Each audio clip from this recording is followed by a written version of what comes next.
বাংলাদেশের বিজেপিকে ধন্যবাদ জানাই যে তারা আওয়ামী লীগের আমলে আমরা দেখেছি কিভাবে বিড়ালের মতন থাকত। গতকাল আমরা সিংহের গর্জন দেখেছি। তারা বিড়ালের মতন কাপুরুষের পরিচয় দেয়নি। আমাদের স্পষ্ট কথা, গুলি চললে পাল্টা গুলি চালাতে হবে। আমার দেশের একজন নাগরিককে হত্যা করলে পাল্টা প্রতিশোধ দিতে হবে। এমনি এমনি ছাড় দিয়ে আর চলতুম না। এখন চালানো শিখতে হবে। কি চালানো শিখতে হবে? বন্দুক চালানো শিখতে হবে। বিজেপিকে বলবো, ভারত আমার দেশের সীমান্তের নাগরিকদের উপর আগ্রাসন চালাচ্ছে, হত্যা করছে এবং ফেলানির মতন বাংলাদেশের মানুষের লাশকে সীমান্তের কাঁটাতারে ঝুলিয়ে রাখছে। আমরা বাংলাদেশের জনগণ ভারতের এই হত্যার যজ্ঞ আর মানব না। গতকাল জবাব দেওয়ার জন্য দেখেছেন না, একজন মুরব্বী তিনি হাতে ইট দিয়ে তিনি ছুটে চলছিলেন। সেখানে বিজেপি ঠেকিয়েছে। বাংলাদেশের মানুষ সেখানে লাঠি, খুন্তি, দা, ঝাঁটা, বারণ নিয়ে জড়ো হয়েছিল। ভারতকে বুঝতে হবে, চুদুর বুদুর করে বাংলাদেশের জনগণকে আর ভয় দেখানো যাবে না। তোমাদের সাথে আমরা চুদুর বুদুর সম্পর্ক রাখতে চাই না। সম্পর্ক হবে ন্যায্যতার, ভালোবাসার, ভ্রাতৃত্বের। আওয়ামী লীগের সাথে তোমরা স্বামী স্ত্রীর সম্পর্ক তৈরি করেছিলে। তোমাদের স্ত্রী হাসিনাকে তোমরা নিয়ে গেছো। এখন সুখে থাকো, ভালো থাকো, সেই দোয়া করি। বাংলাদেশকে নিয়ে আর ফাইজলামি করিও না। এই ফাইজলামি আমরা আর মানব না। বন্ধুগণ, এই যে একের পর এক সীমান্তে আগ্রাসন চালাচ্ছে, হাসিনার আমলেও কিন্তু আমরা প্রতিবাদ করেছি। কেউ প্রতিবাদ করুক আর না করুক, গণ অধিকার পরিষদ এবং তার অঙ্গ সংগঠন ছাত্র, যুব, শ্রমিক, পেশাজীবী অধিকার পরিষদ প্রতিবাদ করেছে। যখন খনি, রক্তচক্ষু ওই সন্ত্রাসী যার হাতে মুসলমান লিডারের রক্ত, ওই নরেন্দ্র মোদী বাংলাদেশে এসেছিল, তখন সবার আগে সর্বপ্রথম প্রতিবাদ করেছে ছাত্র অধিকার পরিষদ, যুব অধিকার পরিষদ। ভারতের আগ্রাসনের বিরুদ্ধে লড়াই করার মাধ্যমে আমাদের জন্ম হয়েছে। সুতরাং তুমি কাকে ভয় দেখাতে চাও? আমাদেরকে? আমরা তো হাসিনার আমলেই তোমাদেরকে ভয় পাই নাই।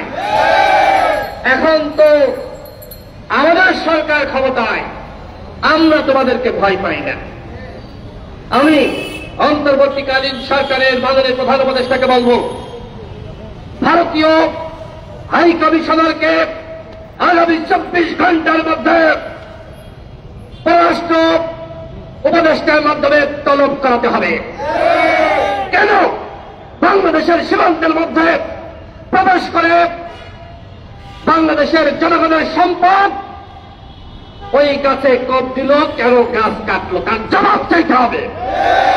কেন ভারতের বিএসএফ আমার দেশের ভাইদেরকে উদ্দেশ্য করে গুলি চালালো, কেন বোমাবর্ষণ করলো?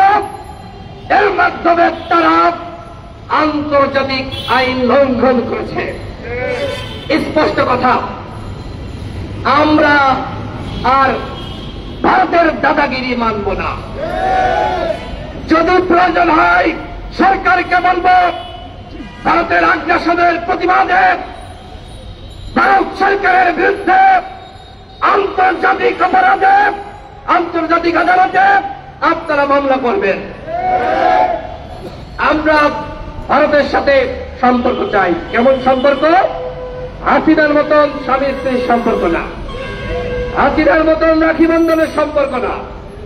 আমরা ভারতের সাথে সম্পর্ক রাখব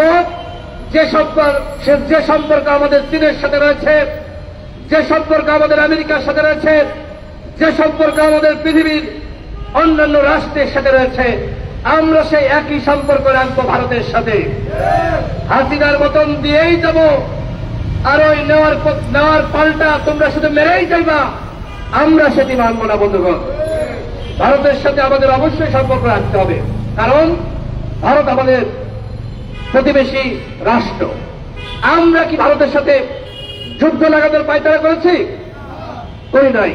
বরং হাসিনার পতনের পরে দেখলাম যতটা না আওয়ামী লীগ অখুশি হয়েছে, তার থেকে বেশি অখুশি হয়েছে ভারত। কারণ কি? কারণ ভারত বাংলাদেশকে একটি করদ রাজ্য বানিয়েছিল। বাংলাদেশে যে সরকার ছিল, এই সরকার বাংলাদেশের জনগণের সরকার ছিল না। এই সরকার ছিল মোদির নিয়োজিত সরকার, মোদির চাকর সরকার। এই সরকারকে আমরা ছাতা পিটা করে বিতাড়িত করছি। সুতরাং ভারতকে বলব, বাংলাদেশের জনগণের সাথে সম্পর্ক তৈরি করতে হবে। এবং আমরা এটিও জানি, আমেরিকা ভারতের চোখে বাংলাদেশকে দেখে আমরা বলব, আমেরিকাকে ভারতের চোখে বাংলাদেশকে আর দেখলে চলবে না। এখন থেকে তোমাদের নিজেদের চোখ আছে, ওই চোখ দিয়ে বাংলাদেশকে দেখতে হবে এবং সরাসরি বাংলাদেশের সরকার জনগণের সাথে সম্পর্ক তৈরি করতে হবে। ভারতের সাথে সম্পর্ক তৈরি করবা, ভারতের কূটনীতিকদের মাধ্যমে লিয়াজু করবা, ওইটা আমরা আর মানব না। আমরা তোমাদের বন্ধু হতে চাই। কি আপনারা আমেরিকার বন্ধু হতে চান না? সরাসরি বন্ধু। ভারত মিডিল ম্যান হিসেবে কাজ করবে, আমরা সেটি আর মানব না। যাই হোক বন্ধুগণ, গতকাল আমাদের দলের পক্ষ থেকে আমাদের সভাপতি স্পষ্টভাবে বলেছে, একটা লাশ পড়লে দুইটা লাশ ফেলাতে হবে। কারা ফেলাবে? বাংলাদেশের বিজিবি। তাদেরকে সিংহের গর্জন দিতে হবে। গতকাল যেভাবে প্রতিরোধ গড়ে তুলেছিল, আমরা বিজিবিকে বলবো, তোমরা হাসিনাকে রক্ষার চেষ্টা করেছ, এখন সীমান্তে জনগণকে রক্ষার মাধ্যমে তার প্রায়শ্চিত্ত করো। তোমরা যেভাবে ছাত্র জনতার বুকে গুলি চালিয়েছ, আমরা কিন্তু ভুলে নাই। আপনারা বলেছেন এই যে বিজিবি, এই নামটি কিভাবে আসলো? সেই বিডিআর বিদ্রোহ, ওই সময় অসংখ্য বিডিআরের জওয়ানদেরকে মিথ্যা মামলায় গ্রেপ্তার করা হয়।